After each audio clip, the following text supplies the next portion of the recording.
Hey, everybody. Welcome to the Muckrake Podcast. I'm Yates, Sexton. I'm here with Nick Hauselman. Nick, happy, friendly banter aside, I'm so sick of these motherfuckers. Okay, yeah, we're really getting into it quickly. We were doing the rundown before we started going, and it's just like the amount of antipathy that I have for these people. Right. If only this podcast would be an escape from the things that we have to deal with in our real lives. No, because this is what we do. This is what I did. Well, I sort of decided to do with my life 10 years ago. This is what you and I have decided to do. This is what we have decided to focus on. And it's just, I hate these motherfuckers. Right. I mean, especially because it puts us in a situation where we have to choose which thing to talk about first. Wonderful. What a great choice that we have to make. Anyway, everybody, a reminder before we talk about these awful motherfuckers, which you have to, because otherwise you're just letting them run around all willy-nilly, do whatever they want to do. So we have to do it. A reminder, head over to patreon.com/MuckrakePodcast, support the show, gain access to the Weekender edition on Fridays, and also the Discord, live events, emergency podcast, all that good stuff. Patreon.com/MuckrakePodcast. Nick, in your backyard, where you're from, Chicago, Illinois, things are escalating in a hurry. Last week, apparently, over 300 federal agents flew Blackhawks over an apartment building, rappelled down, shut the power off, detained every single person in the apartment building to arrest, they say, the worst of the worst. God knows what even is going on. Meanwhile, they gassed an elementary school because why not?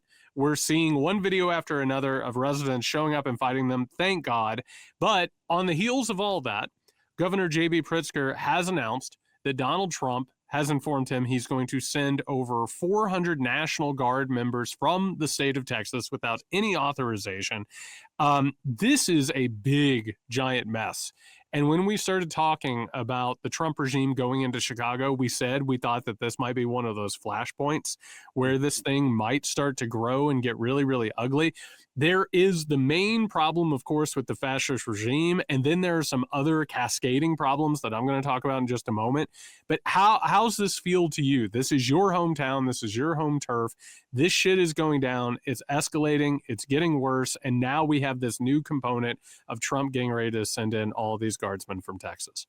What's encouraging is that there are some clips out there that show like the sort of crowds chasing ICE away and harassing them into like leaving and salute to them.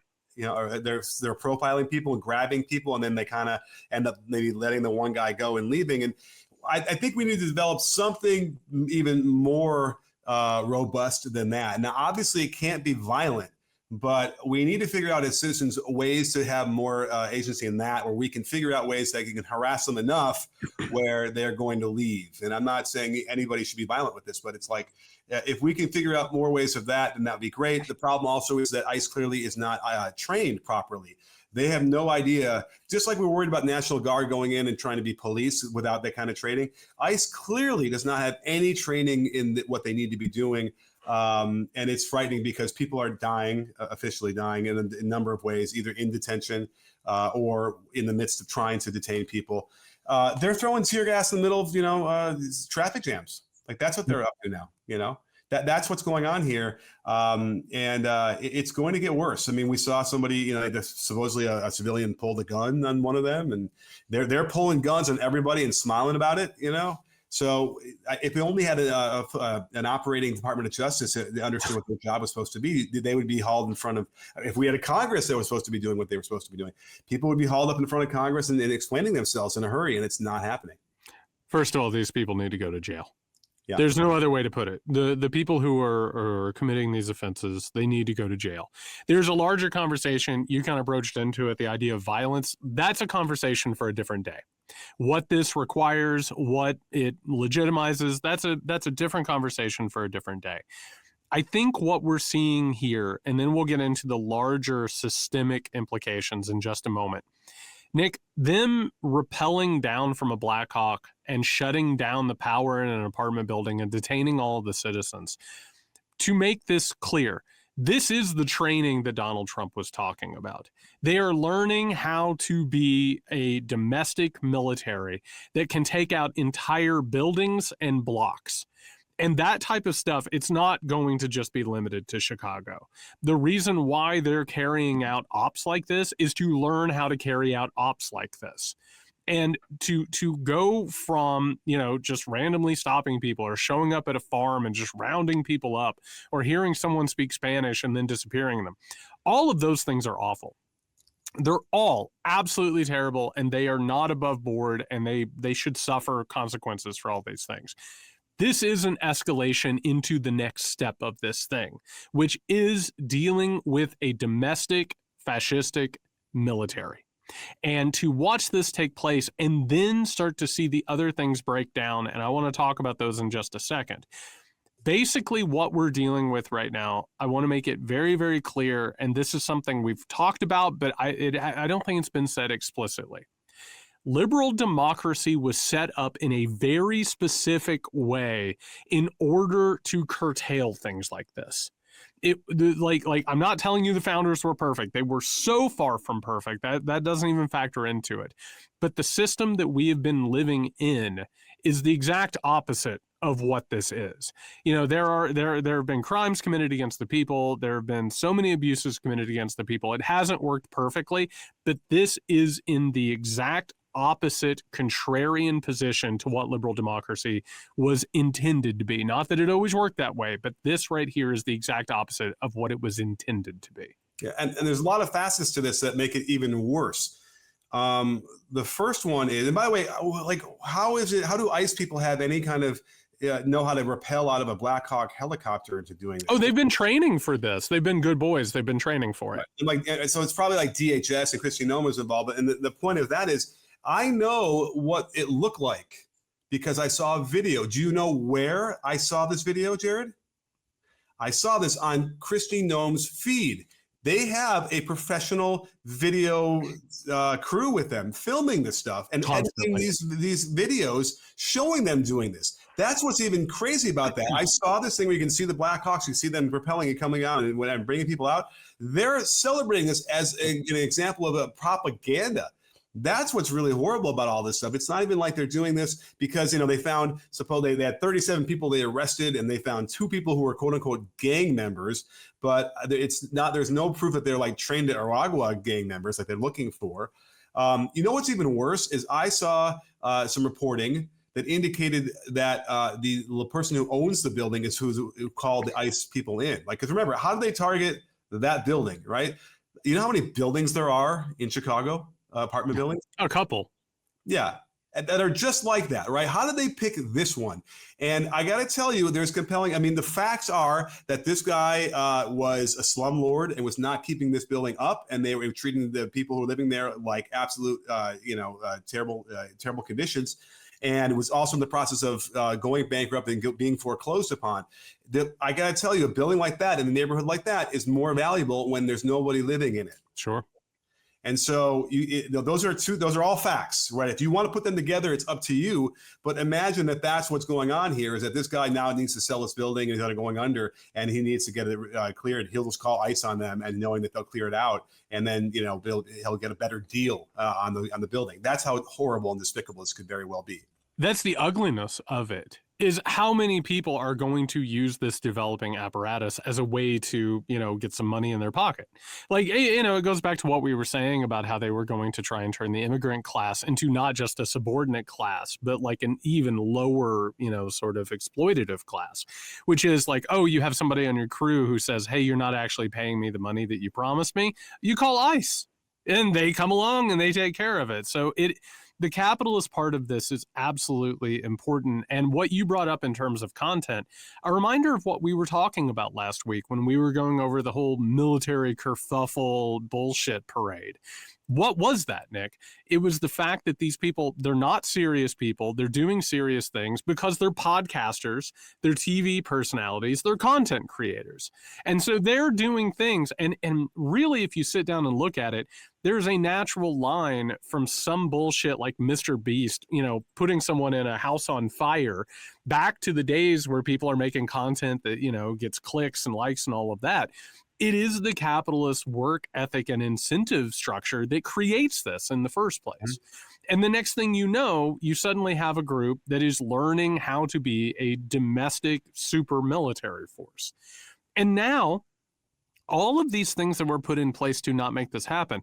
First of all, the idea that Trump is going to use state National Guardsmen against states, which has already happened, but is now going to happen again on a larger level because of what's happening with Pritzker. You now have a larger problem, Nick, which is as ICE is doing this, as they're harassing people, as they're brutalizing people, as they are going in and disappearing people, the state police are there. And the state police are supposed to answer to the governor of the state, and they're not.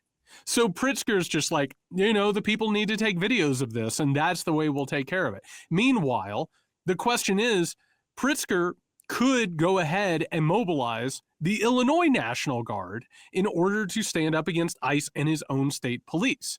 And Nick, you might have seen this, and the people listening might have seen this for years. We've had all these so-called constitutional sheriffs around the country, right? Who have just been like running their own areas however they want without any sort of oversight or consequence, right? Some people, what was his name? Sheriff Joe or Powell, whatever the hell his name is.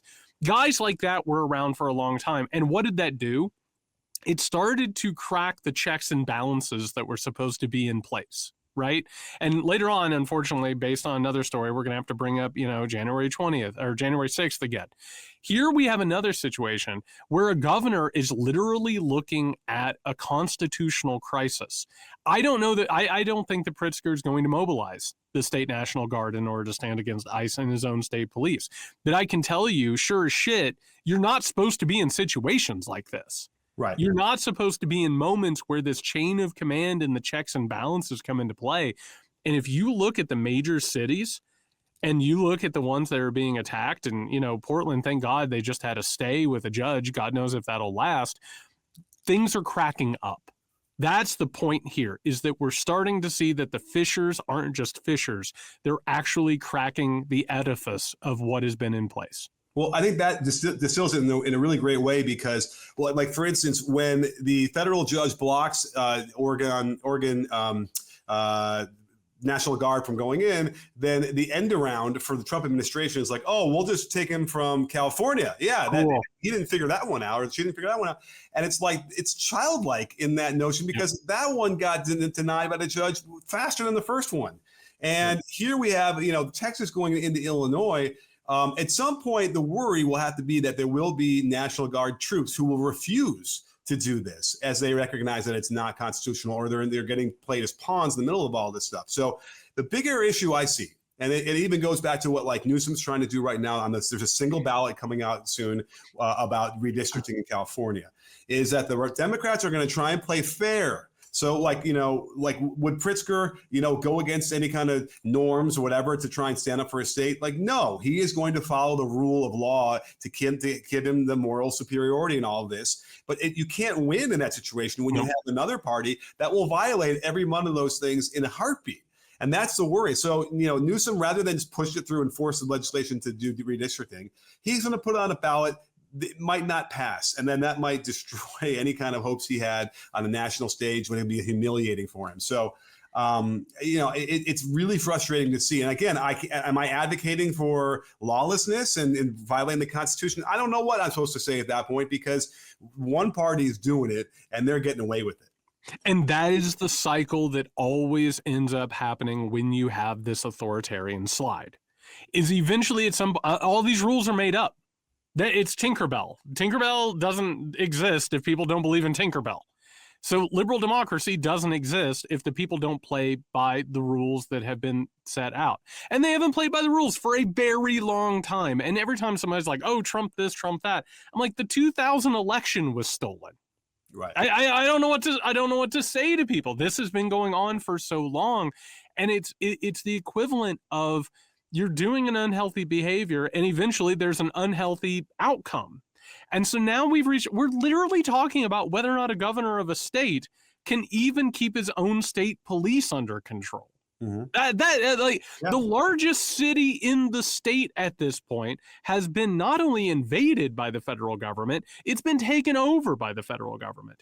So the Chicago PD, they got gassed by ICE. The Chicago PD is getting gassed every single day. Mm-hmm. So Yeah. you start looking at this, and as a person who analyzes this, not just the history of it and not just the day by day things, Nick, watching it's like watching a dam. You know what I mean? And like you see a crack in the dam, you're like, hey, I think somebody should take care of it. Oh, there's a lot of cracks in the dam. Oh, all of a sudden the pressure is building on this thing. And we've had moments like this. Like even the discussion that we're having, it makes me think about the integration of schools in the South. When JFK said, fuck it, we're gonna take those students in. Right. And I don't care if the governor stands in the way, we're going to make sure that those students get to class. The question now is there going to, and by the way, I'm not going to sit here and mythologize JFK. I'm not going to tell you he was the greatest president of all time. What he did there was brave. And so now you have the question, is anybody going to stand up and do something like that again? And I don't know that Pritzker is. I haven't seen anything so far that tells me that he will. I think that he said the right things, but somebody at some point or another is going to have to risk making these things a flashpoint because they're already flashpoints, period. I mean, the movie version is ICE is in mass in a phalanx coming down the street to do some big raid. And around the corner steps Pritzker in front of them to stop them, right? And they're like, get the hell out of our way. We're going to do this. He goes, yeah, I'm not the only one here. And then maybe the Chicago PD lines up behind him like in Revenge of the Nerds or something like that. And the guy from the deli joins and the neighbor joint. Yeah, right. Exactly. But it's like, I keep saying that they need some much more of a public confrontational image to be able to do something about this. And again, what else is he going to do? Because here's the thing, how close do we get to a civil war if you're going to actually have different law enforcement agencies fighting each other? That's what we're talking about. But last week when we talked about the possibility of a military coup suddenly, breaching its head, like if you actually take that to its logical conclusion, not everybody in the military is on the same page. All of a sudden you have some people who are going to take orders, some people who won't, some people who want to do this, some people don't. That's how this thing breaks down, is that like you take a look at it and all of a sudden the things that are supposed to work in place with each other, it's like I'm sorry about all the analogies. It's like an engine that breaks and all of a sudden the parts that used to be in place start rubbing against each other and they start breaking down. And so what you just brought up a second ago, the idea that Pritzker would be the guy who stands up and does this, he's asking citizens to go out and document this.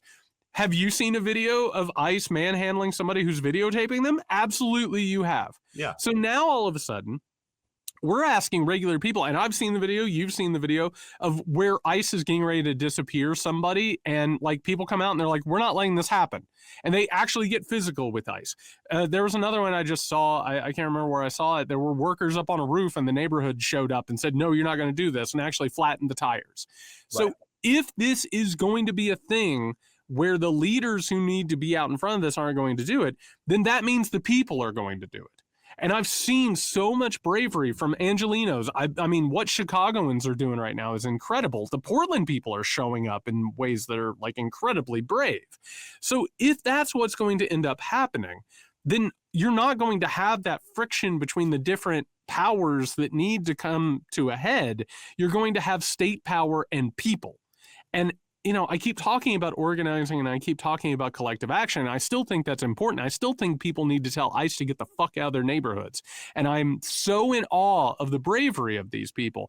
But if you're just allowing that to be the main friction, then that's not going to turn out well. Somebody has to step up somewhere.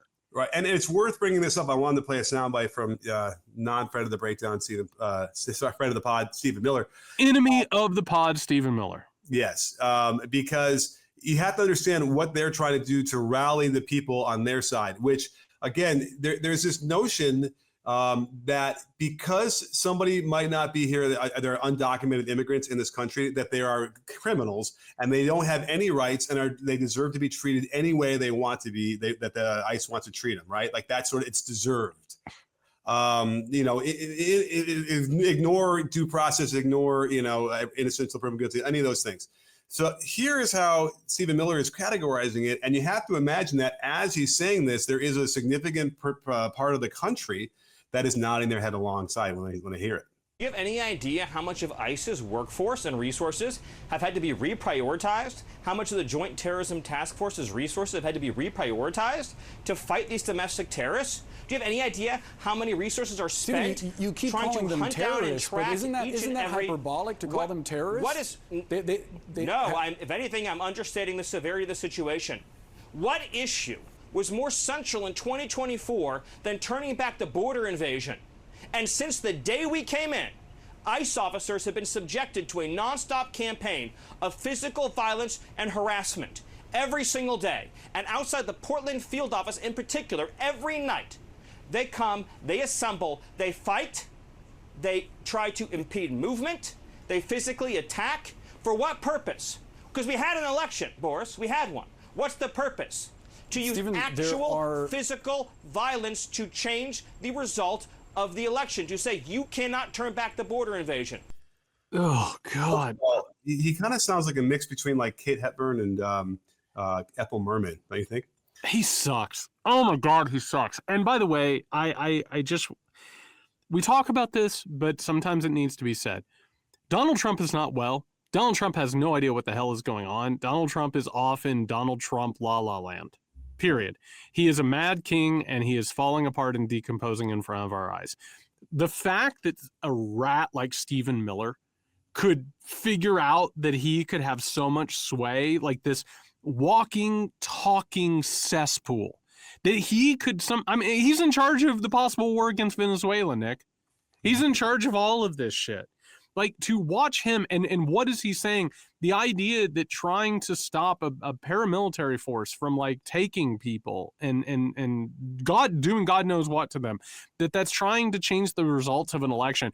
By the way, if they're worse than domestic terrorists, Nick, because I know that everyone knows this, but sometimes you have to break it down. Let's go back to 1994, Nick.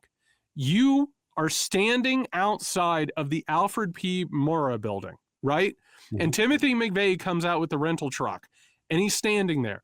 Are you within your philosophical rights? Is it the right thing to do to kill him? Before he blows up the building? Before he blows up the building. I mean, I suppose if that was clear, that's what's going to happen, then yeah, you got to probably get to Okay, so if these people are not just domestic terrorists, they're actually worse than domestic terrorists, then what is rhetorically being said? And by the way, Nick, this is just a couple of weeks after these assholes had the temerity to say that rhetoric is what led to Charlie Kirk dying. And that rhetoric was what was leading to all this violence. And now they're literally saying that the people they're dealing with are not just domestic terrorists. It's actually worse than that. So yes, it is setting up the idea of extermination. And the rhetorical idea that's being pushed here is not only that they have the right to do this by any and all means, but on top of that, anybody who speaks out against it literally can be. And we've seen this. Like, the domestic terrorist list is growing by the day. Right. Growing by the day. Anybody who questions this shit is now being put into this list. So what does that say? That literally is, here's a group of people who deserve to live, and here are a group of people who deserve to die. Right. I mean, it's like they watched that Tom Cruise movie, the premature arresting. What's it called? Minority Report. Minority Report, where they're going to try and arrest people before they commit these crimes because they're building up this whole thing. And you're going to hear the word insurrectionists a lot now. Sure. Or people who are simply protesting and exercising their First Amendment rights. And I think what ends up being missed by a lot of the right when they rail against, protests is, why are they protesting?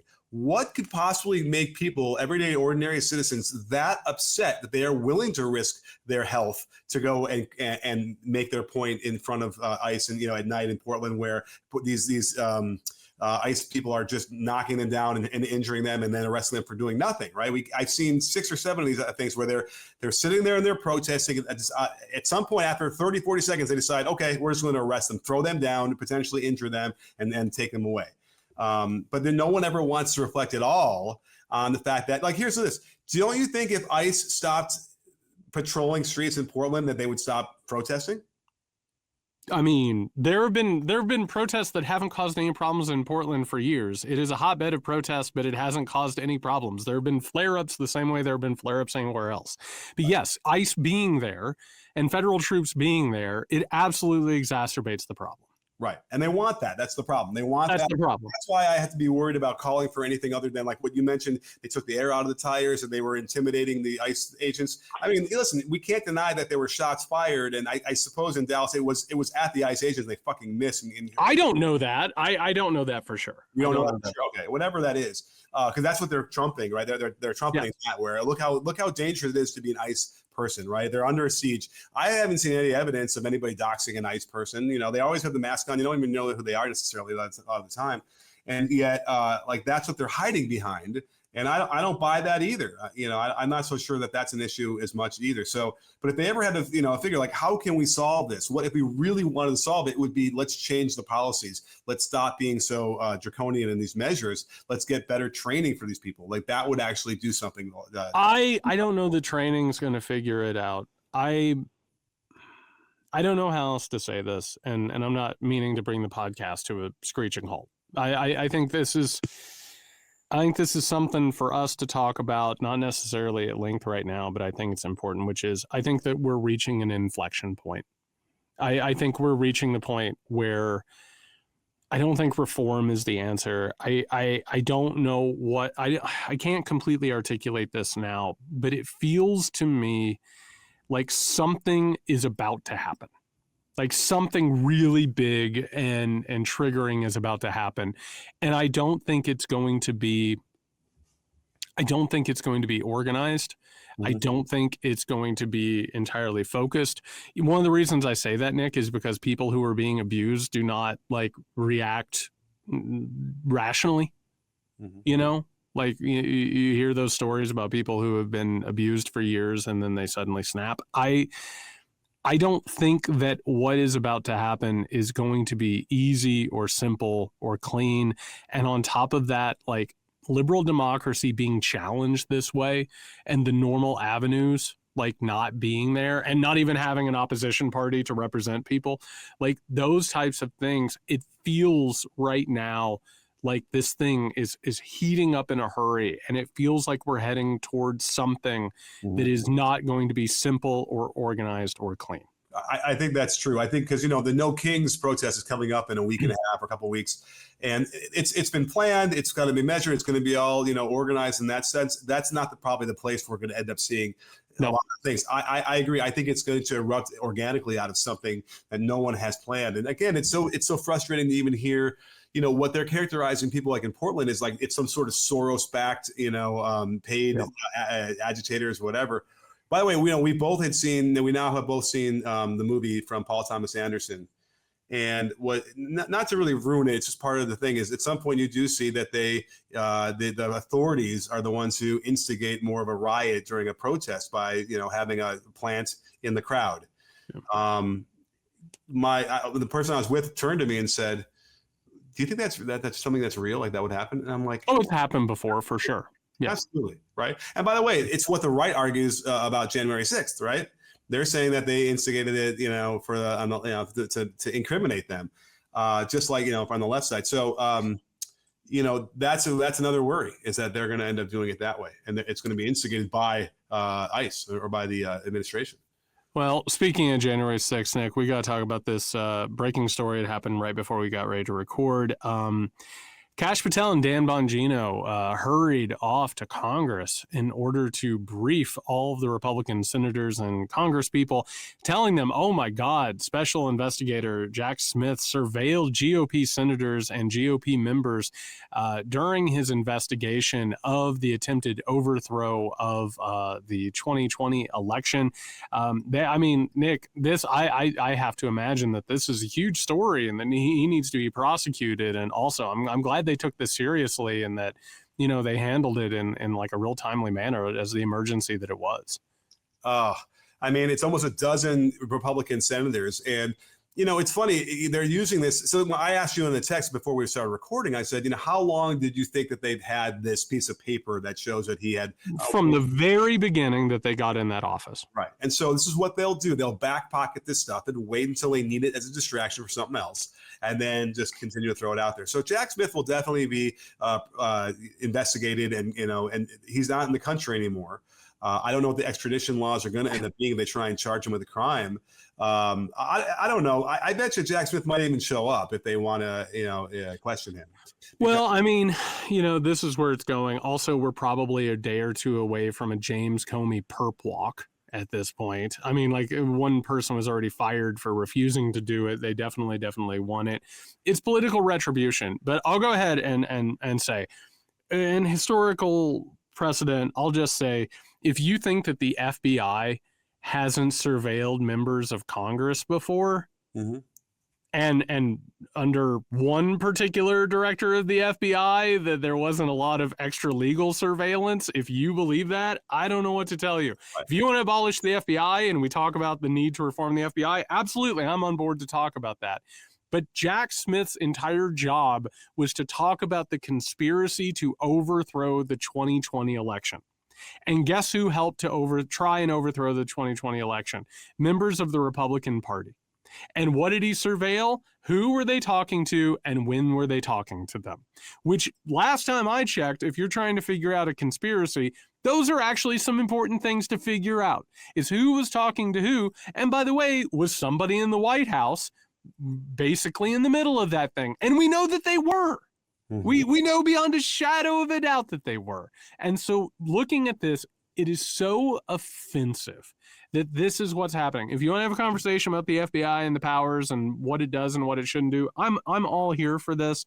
But this is an absolute absurdity and affront to common sense and intelligence. Right. And just to make it clear, you were referring to the longest tenured FBI director. I was talking about the first and the longest tenured. Yes. And who had a predilection for female. He had a predilection for surveilling everybody and trying to control Washington, D.C. in every way, shape, and form. Well, fair enough. I stuck what I said in there. Really. Yeah. Now, and remember, the number or the people that they did surveil were all people who had pledged to deny certification, which is like a big, red flash. And then when you're looking back on this to figure out, okay, if they were willing to do that and not certify the results of the election, were they in contact with the people that were planning this insurrection? It's certainly worthy. And I have a spoiler for you, Nick. They were. Right. Well, beyond a shadow, remember, Hawley is giving him the fist pump. He's excited. This is going along as Wales is supposed to, until he was like, maybe he got out of the Capitol a little later than he meant to. And so that's why he was kind of running and looked panicked. But this, I can guarantee you without a shadow of a doubt that Jack Smith had every T crossed, every I dotted for, because again, if you were going to dare look into, it's probably more like location monitoring, like where they were during the day. I don't know if he was necessarily trying to get, monitor their phone calls, but even let's say it was vague. We don't really know what it was, but there's no way that he's doing that, going off the reservation to do that and going rogue. I mean, that's ridiculous. No, Jack Smith, and actually the problem with Jack Smith and everybody else involved in all of this is that they were just so dead set on carrying out everything by the letter of the law. I mean, that's one of the reasons why we ended up in this problem in the first place, is because they were overly cautious and conservative. And that's what I said earlier, right? Like they're going to play by the rules against a team that's not going to play. That's not playing by the rules. And then, by the way, feeling better about themselves because they didn't just play by the rules, they went above and beyond the rules, in terms of conservative nature of this thing and not wanting to seem inappropriate. And what does it get them, Nick? What's it get anybody? Every single one of these things, whether it's Merrick Garland or, Comey is Comey, fuck him, or Jack Smith or Robert Mueller, or any of these people, where does it get them? Where does it get the Democratic Party? They basically have shown up. You keep saying playing a team that doesn't play with the rules. Nick, it's the equivalent of showing up and playing a team that is all corked their bats and they're all steroided up. And on top of that, an umpire calls them out and they're like, I was safe. And that's that. It's literally playing a game to lose and then making yourself feel better afterwards by saying, well, we played the right way. And meanwhile, you lose everything and vulnerable people are thrown under the bus. Well, since this is the theme of the show, how we're kind of using other metaphors and other things to connect, and we'll give people a glimpse into what the Weekender would be, because I'm going to take a little bit of left turn here for a second. And again, don't forget, if you want access to that, then you can always go to patreon.com/MuckrakePodcast to check it out, because we do have a little bit more of a free form discussion. So I'll do that and give you a glimpse of what that would be like, because you're familiar with Star Trek, right, Jared? Sure. So Captain Kirk has been celebrated in the canon this whole time because he was able to pass a test that all captains have to pass, which is a no-win situation, right? But the only way he passed that was because he went in, snuck in, and programmed the computers the night before to give him one way to solve it. And for all this time in America, he is celebrated, right? Ingenuity. But what did he really do? He fucking broke the rules. He cheated. But think about how ingrained that is in America. That's not pointed out that way, and it's treated like it's something we should be patting on the back for.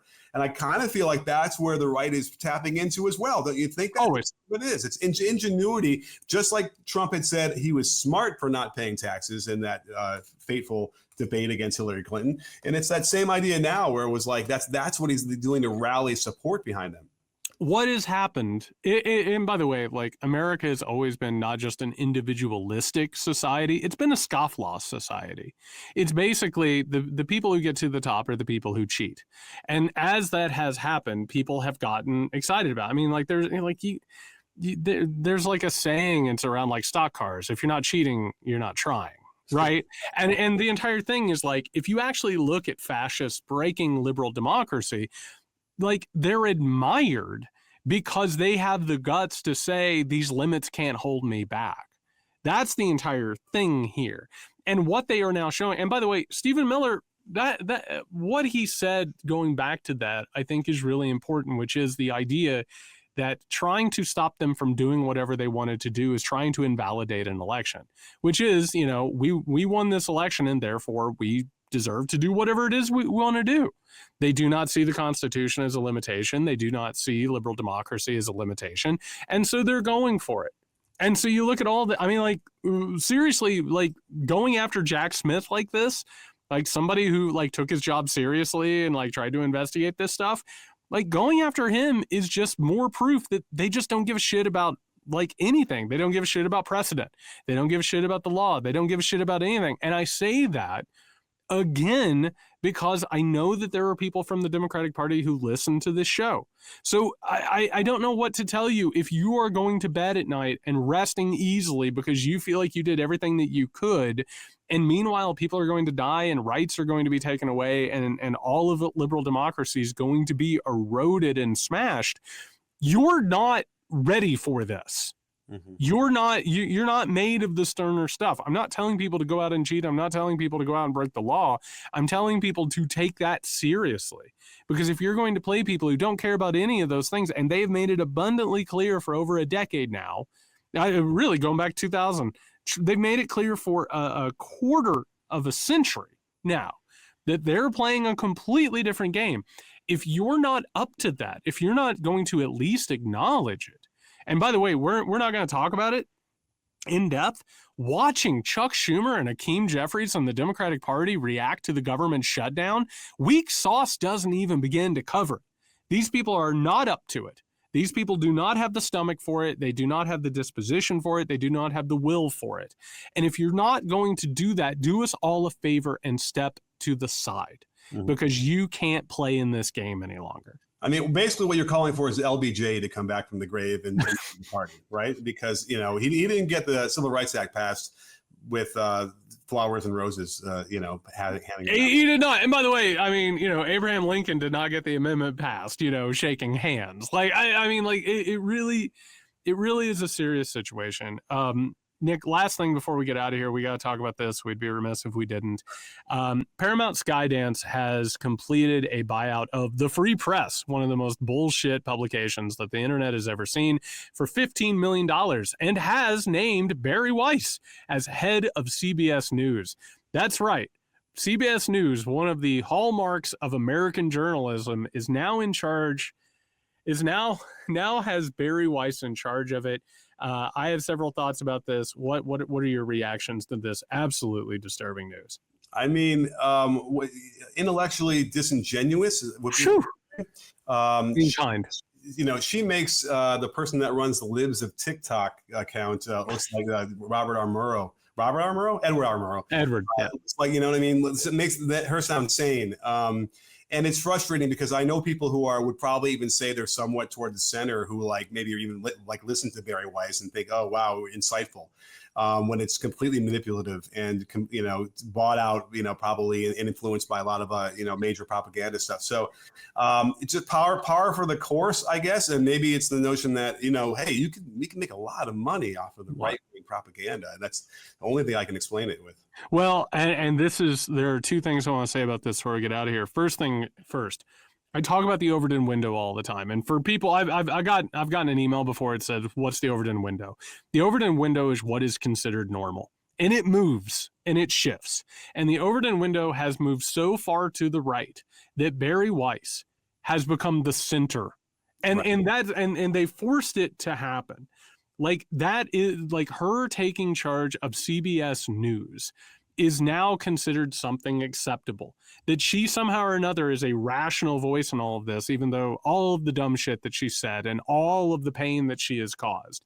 But there's a larger thing here, Nick, which is Larry Ellison, who is in charge of Paramount, and also Oracle, which is about to take over the American TikTok version, American version of TikTok, which is going to look over the data and the algorithm and all of that stuff. If you look at what's happening right now, it's not just that they made a mistake with Barry Weiss. It's the fact that as the fascist takeover of liberal democracy is taking place, corporations are completing their monopolies. And guess what? Corporations are on board with this. They see the move towards the right as part and parcel of their own economic and political interest. And so what you're seeing right now is what happens when you have monopolies. And when you have monopolies, they're able to change these things. And it's not just TikTok and CBS. We're seeing it across the board, Nick. Basically, all of the major corporations, all of the major monopolies that control the news media, that controls basically everything, is getting on board with the fascistic takeover of the United States of America. And I thought the internet was supposed to, break up monopolies and give everyone a voice and have it. Nope. We're going to go right back to cable. Basically, streaming is going to just turn into cable again. It's going to turn into TV. No, it's 100%. It's just cable. No, I mean that's exactly right. It's going to turn into originally what the radio was like, where we can't skip any commercials or whatever. We're listening to all these integrations. So, I wish if only we could live in a society where a much more progressive ideology was more lucrative, I suppose, is the answer, right? I mean, it would be, considering the mass majority of Americans are either progressive or progressive curious. Right. So it's not even actually about like profit in terms of popularity. It's forcing a change of opinion, which is why all of this is taking place. Right. And if the government isn't going to get involved in like business, then yes, you can totally survive and thrive in a society where you can be, remember, for a long time, all these corporations wanted to appear liberal and progressive, right? It was lucrative. But once they start cracking down and threatening, all sorts of mandatory sanctions and taxes and licenses and all that thing, all the things that should never be thrown out there in terms of what Trump is saying, then you're gonna turn them really fast, right? Well, they didn't want any of that. That's the whole point, is that they weren't actually progressive. They were symbolically progressive as a way to advertise to people. That's it. They were taking advantage of what they saw as a trend, and then the moment they could be themselves, they were themselves. Right. But I would take that. I'd almost take that as a transparent, whatever, because there's some possibility that wouldn't continue to keep the upward progression and the march toward where we're going. I don't think we were actually marching towards where it seemed we were going. I thought there was the illusion of it while all of this built up. I want to go back to the illusion, Jared. Why? You want to go back into the Matrix? Yeah, just fool me. I want to go back to. I know this isn't steak, but I taste the steak. Right. Yeah, exactly. I want to go back to when where I thought we were. I'm sorry, you can't. I'm sorry, man. You can't go back. Yeah.